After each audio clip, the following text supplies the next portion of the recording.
শ্রদ্ধেয় দর্শক মণ্ডলী, এখন আপনাদের সঙ্গে আমি পালস অক্সিমিটার নিয়ে একটু আলোচনা করব।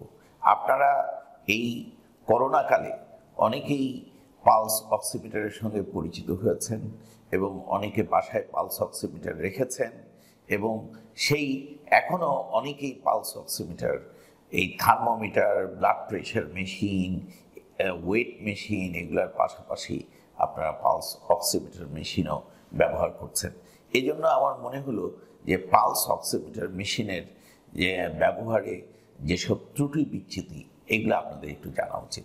প্রথম হচ্ছে, পালস অক্সিমিটারে আমরা কি দেখি? পালস অক্সিমিটারের মনিটরে আমরা দুটো জিনিস দেখে থাকি।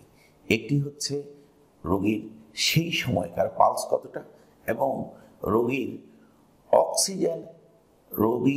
ধমনীতে অক্সিজেন স্যাচুরেশন কতটা আছে।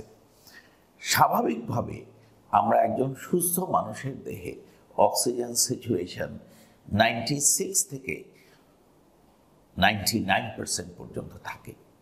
তবে কারো যদি 92%-এর উপরে থাকে, তখনই আমরা ধরে নিই যে তার অক্সিজেন স্যাচুরেশন স্বাভাবিক মাত্রায় আছে। এর চেয়ে যখন কমে যায়, তখন আমাদের ধরে নিতে হবে যে এই রোগীর ফুসফুস স্বাভাবিকভাবে কাজ করছে না। একেই আমরা বলে থাকি রেসপিরেটরি ফেইলিউর। সেটি বিভিন্ন রোগের জন্য হতে পারে। তিনি যদি অ্যাজমা রোগে আক্রান্ত হন, সেই অ্যাজমা যদি হঠাৎ খারাপ হয়ে যায়, অথবা সিওপিডি রোগে আক্রান্ত হয়ে যান, সেটি যদি অনেক খারাপ হয়ে যায়। এবং আপনারা করোনাকালে দেখেছেন, যখন করোনায় তার লাংসের মধ্যে ইনফিলট্রেশন হয়েছে, ফাইব্রোসিস হয়েছে, তখন সেই অক্সিজেন কমে গিয়ে আমরা যাকে হাইপক্সিমিয়া বলি, সেই হাইপক্সিমিয়া ডায়াগনোসিসের জন্য আমরা এই পালস অক্সিমিটারটা ব্যবহার করেছি। পালস অক্সিমিটারে যেই প্রব থাকে, সেই প্রবটি আমরা যে কোনো আঙ্গুলের মধ্যে লাগিয়ে কয়েক সেকেন্ডের মধ্যে আমরা অক্সিজেন স্যাচুরেশন দেখতে পারি। কিন্তু আমরা যেই আঙ্গুলের মধ্যে আমরা প্রবটি লাগাবো, দেখতে হবে যে সেই নখটি স্বাভাবিক আছে কিনা, সেই নখের মধ্যে নেল পলিশ আছে কিনা। বিশেষ করে ব্লু অথবা নীল যদি নেল পলিশ থাকে, তাহলে কিন্তু সেটি দেখা যাবে না।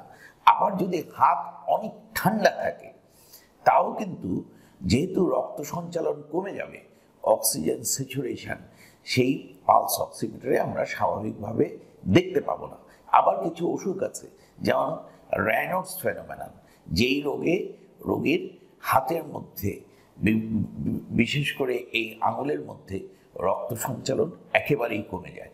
সেই ক্ষেত্রেও কিন্তু আমরা পালস অক্সিমিটার দিয়ে অক্সিজেন স্যাচুরেশন স্বাভাবিকভাবে দেখতে পারবো না।